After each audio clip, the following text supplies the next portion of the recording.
Nerdy is defined as someone characterized by an obsessive interest in something. Xbox, Marvel, technology, D&D, Lord of the Rings, escape rooms, Pokemon, Funko Pop, Star Wars, PlayStation, comic books, Magic the Gathering, Nintendo, Harry Potter, Game of Thrones, Teenage Mutant Ninja Turtles, Power Rangers. All of that is Tech D Rob, host of the Nerd News Podcast, your source for everything nerdy. I realize you guys are all nerds. And this is the Nerd News Podcast. Welcome to another edition of the Nerd News Podcast, the first Nerd News of December.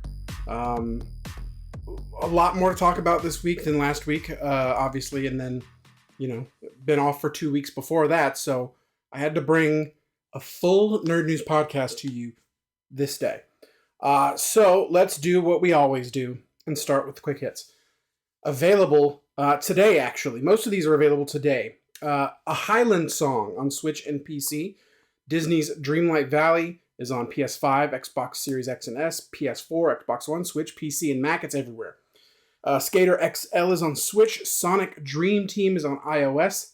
The Anacrucis, I don't know what that is on Xbox consoles and PC. The Lord of the Rings Return to Moria finally makes its way to PlayStation 5. I've heard very bad things about this game, so be wary. Vampire the Masquerade Swan Song makes its way to Switch. And then Avatar Frontiers of Pandora is on PlayStation 5, Xbox Series X and S, and PC. Lego, and that one is out on Thursday. As well on Thursday, Lego Brick Tales on Quest. Outer Wilds is out on Switch on December 7th.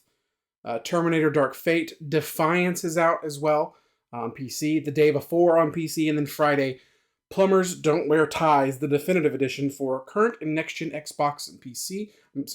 Current and next-gen Xbox and PS4 and PlayStation. Good lord, what am I talking about? Switch and PC, and then Resident Evil 4 Remake makes its way to PlayStation VR 2.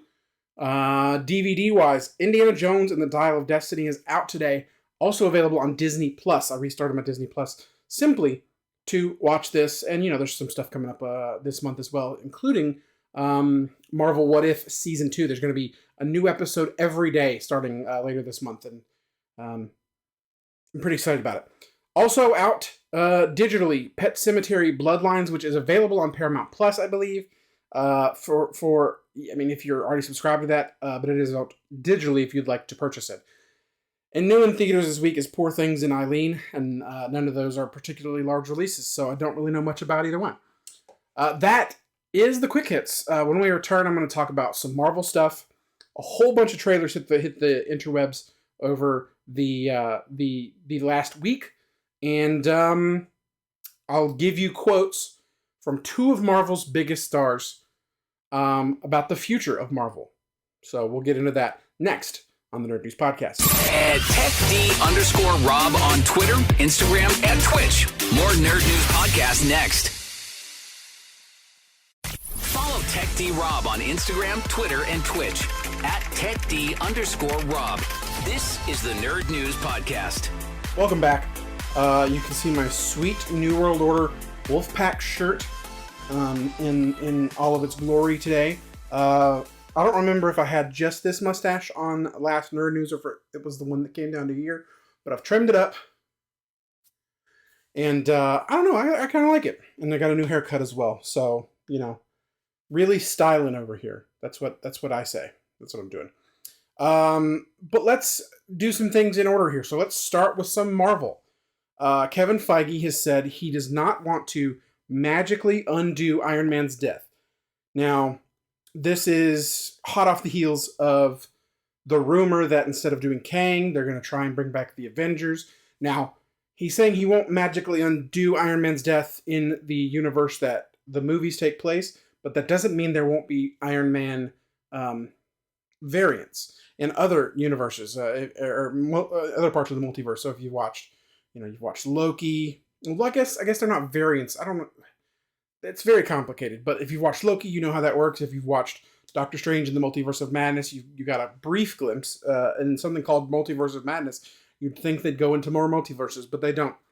But that is one, and it just gives you an idea that the ways they can skirt these rules that they've placed on themselves. So don't expect to not see Robert Downey Jr. as Iron Man in the future, or Iron Man in general, like another person being Iron Man. That's also possible. Also in Marvel news, Bob Iger is just not getting it.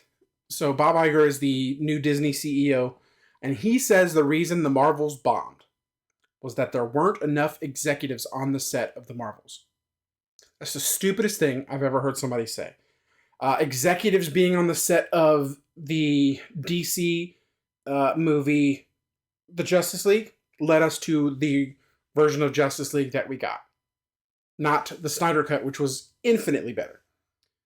It also led to a lot of bad things when it was Fox taking care of these things, or when it was Sony taking care of these things. Marvel has worked best. Now, I'm not saying that there wasn't interference, because obviously Kevin Feige has a large part to do with what goes on in these films and their consistency, along with how they're going to progress with each individual story and how that's going to tie to the next one. He's obviously very involved in that. But that's just one man. They don't need these executives on the set of all these movies. And actually, this is a testament to that, because the Marvels maybe didn't do so well in the theaters, but it's mostly because the ones before it were not good. The movies have steadily declined. Marvel is in trouble. And you know who can save it? Iman Vellani. You may know her name as Miss Marvel in The Marvels. And she has, and I will read you a quote, she has an idea of how to fix the MCU. That's not the word she used, but I knew what she meant. So she says, this is a long quote, so stick with me. I don't know if it's just about getting bigger and bigger and bigger, because then, what's left? I think it's just about making the audience care about their characters. I think they've established so many wonderful characters in the last phase of the MCU, it would be nice to see them all again and see them team up. She continues this train of thought, adding, I think because there are so many new characters people want to like. Start shipping people together and be like, oh, seeing Kamala and the Red Guardian together, imagining all these pair-ups, and I think that would definitely pay off. It'll be the next Avengers. Now, ignoring her constant use of the word she's a young woman, it's just how they talk. She can't help it. She is great in the Marvels. She's great in Miss Marvel. One of my favorite Marvel characters in the current MCU, to be completely honest with you.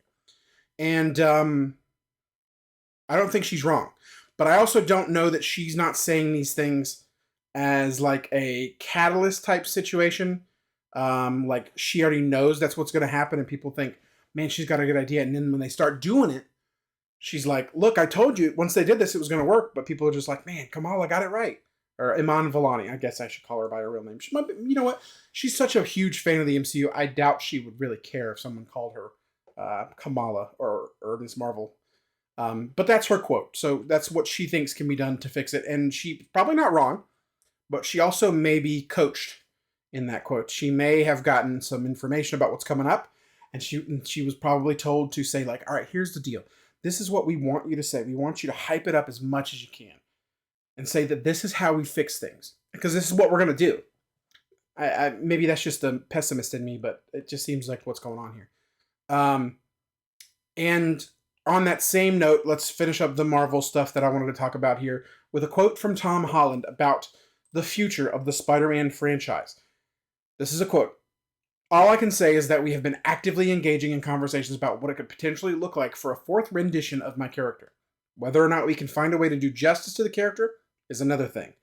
I feel very protective over Spider-Man. I feel very, very lucky that we were able to work on a franchise that got better with each movie, that got more successful with each movie, which I think really is rare. Which I think is really rare. And I want to protect his legacy, so I won't make another one for the sake of making another one. It'll have to be worth the while of the character. I appreciate that sentiment, but again, this sounds like a particularly coached response to this, that when they do ultimately announce this Spider-Man 4, or whatever they're going to call it, that they can say, look, Tom said he wouldn't be in this unless it was worth the while of the character. So you know that if he's involved, we have a good idea, and this is going to be great. That's all that is. That's Tom Holland already knows he's going to make Spider-Man 4, And this is just his way of hyping it up before they even get to it. Because this is him saying, I'm not going to do it if it's not going to be great. So if I sign up for this one, just know it'll be great. I love Tom Holland. I love Spider-Man, but it's definitely a coached response. And this one seems even more coached than Iman Vellani's. So, look, I love him to death, but it just seems sus, I think is the word the kids say. How do I do a strike through of these? Oops, I can't figure out how to do a strike through of the. I'm trying to check things off of my my list here once I've done them, but I don't want to delete them. How do I strike through? Golly. Well, you know what? This sucks. I don't even want to do the rest of this podcast. This is so difficult. I probably should have done this before I don't normally do this, but I jumped around on all of my my notes, so I'm gonna have to do a little quick thing here. So we're gonna move that down here. We're gonna move that and that down here. No, we definitely still want to talk about Baldur's Gate 3 adding genitals physics, which I'll get to in a little bit. Don't sweat it. We already talked about Marvel. Okay, that's all the editing I needed to do, and I don't need all these quotes anymore. So let's clean this up. All right, back to other news.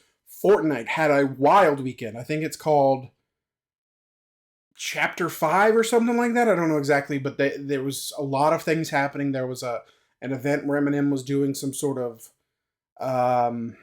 concert type thing, and he destroyed a lot of things. It was one of those announcements type things where you can be live in the game and they show you what's happening. It looks really cool, cooler than the game itself, to be honest with you. Look, I've never been a Fortnite fan, and I still don't get it. I just don't understand why people love it so much, to be completely honest with you. It is so not fun. I don't know, maybe that's just me. Maybe I'm being the old man here, but I just don't like it. But there's a lot of stuff. Peter Griffin may already be on the game. Lego, there's a whole Lego thing going on. What else do we have? I saw a couple other things. Solid Snake from Metal Gear Solid is in the game, in the Battle Pass this month, or this chapter, whatever they call it. So a lot of things being added, and if you're really into the game, I get it's fine. I just don't get it. I just don't. So now let's talk about some trailers that have hit the internet. There are a whole bunch of them. So let's start with The Boys Season 4. Doesn't tell you much, which is good. I don't want it to tell me too much. I want to enjoy the show. I honestly don't even need a trailer for The Boys. Just tell me when it's coming out, and I'll go, I'm there. That's the kind of hold that show has on me.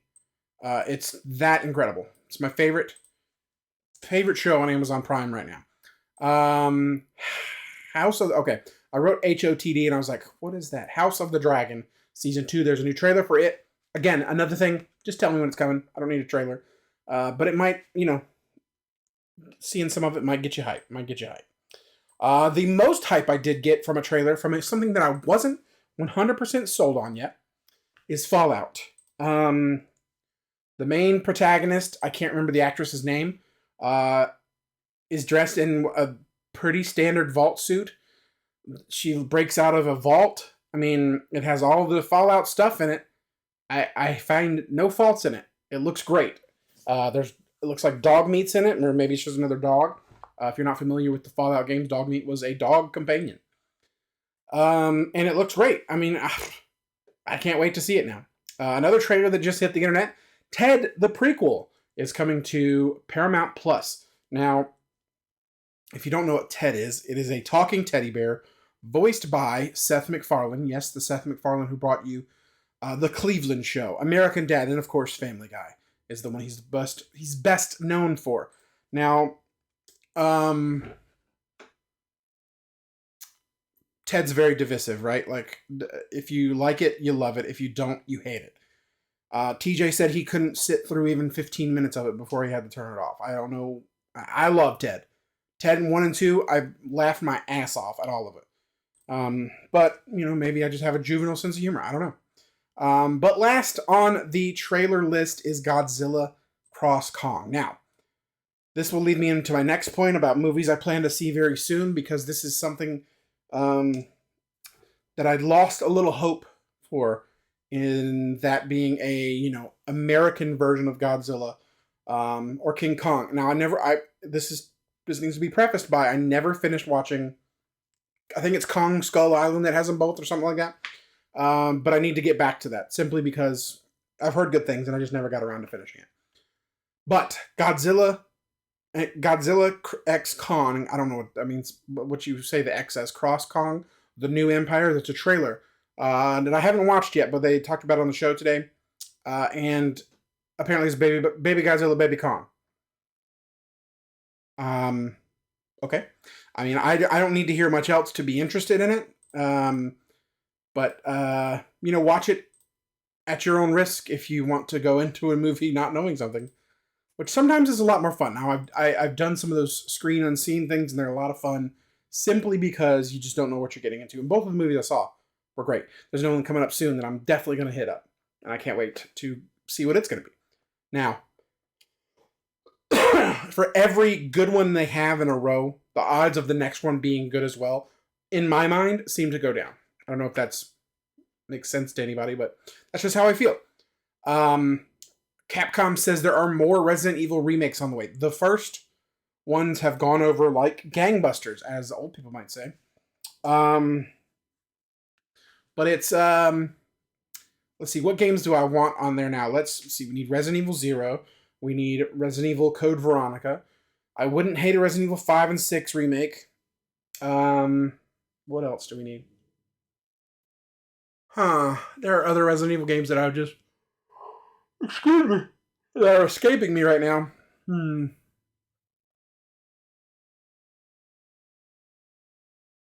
What about those ones that were on the DS and put... I can see Jill Valentine. It's on a boat.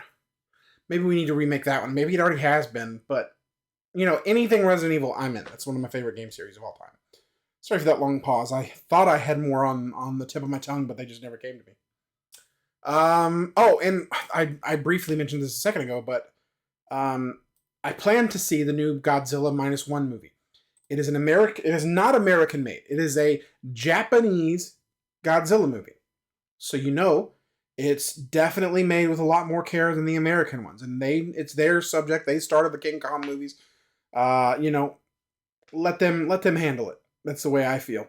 And this one is apparently 10 out of 10 across the board from what I've seen. People love it. I also plan to see the movie Thanksgiving, the horror-themed Thanksgiving movie from Eli Roth, I believe, and there's a sequel on the way. And The Ballad of Songbirds and Snakes, the Hunger Games prequel. I had previously said I had no interest in it, but anything in the Hunger Games universe I'm at least curious about. A lot of people have compared it to the Darth Vader saga. A likable character slowly but surely makes their way to the dark side. But a lot of people also have the mindset that there's something about a character that is going to be that nefarious that it's hard to root for them at the beginning, even at all. So it may have been a situation where this one would have done well if it was the first Hunger Games to ever come out. Excuse me, the first Hunger Games to ever come out, and then the Hunger Games movies came out afterwards. Maybe it would have withstood some of the, I don't know what the word I'm looking for is, withstood some of the backlash of people going, well, he's not a good guy. I know he's not going to become a good guy. He has nothing redeemable at him. So maybe that's the situation here. I don't know. But I definitely look to add that to my AMC A-list thing. Like, it's going to be one of the movies I plan to see soon. Finally, huge patch for Baldur's Gate 3. There's a whole bunch of nonsense that you don't need to know about, but what you do need to know about. They've added genitals physics, which means, yes, the Frankenbeans, however you want to say it, if you're in a mode where you can rotate the camera and you have your character naked, if you turn the character side to side, yes, things will flop around. So enjoy if that's something you're into. I mean, this is by far the smallest thing added by the patch number 5. The biggest, of course, being an epilogue, which will give you a little bit more story at the end of the game. So that's the most important thing, to be honest. It was a joke about the general physics. I hope that's not something that somebody goes, you know what? I got to download this patch. Stat. So that is all the things I wanted to talk about on this week's Nerd News podcast. I appreciate you checking it out with me. I said we would go full length. 20 minutes seems pretty good. Sue me. Whatever. This is, it's better than last time. And it'll continue to get bigger. So I think I have, one more Nerd News podcast for the rest of this year. Let me check my calendar. Where's my calendar? Let's check it out. So yeah, I am, I'll bring you another one on next week, December 12th. But then after that, there will not be a Nerd News podcast for 3 weeks. I will be back on January 9th with a brand new edition of the Nerd News podcast. We are indeed out the 1st and 2nd of January. So, I'll try and bring you an extra special end of year Nerd News podcast. My favorite movies of the year, my favorite games of the year, my favorite, it's really all I talk about. TV shows. Yeah, we can do that. Anyway, real quick, before I finish up this podcast, I want to try and get these effects to go off. I want to figure out what I did. So Riggins got it to trigger with just a thumbs up. Let's see. Did I turn it off? Maybe I did. Hold on, let me see if I can turn it back on. The reactions are still on.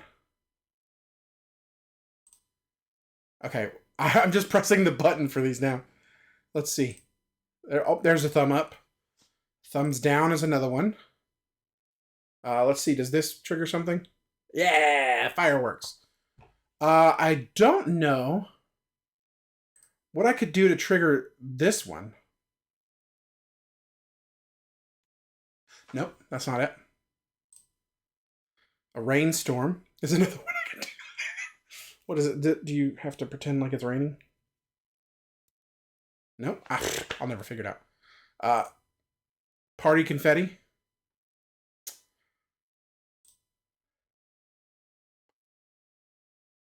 What? Oh, is that? Oh, hold on. I think I heard somebody doing this. If you do the devil horns. All right. Well, clearly I don't know what I'm doing.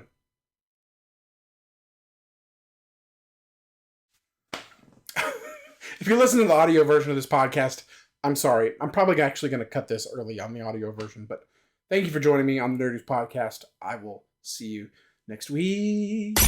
That's it for this week's Nerd News podcast. Follow TechD-Rob on Instagram, Twitter, and Twitch at TechD_Rob. Subscribe now. More Nerd News next week.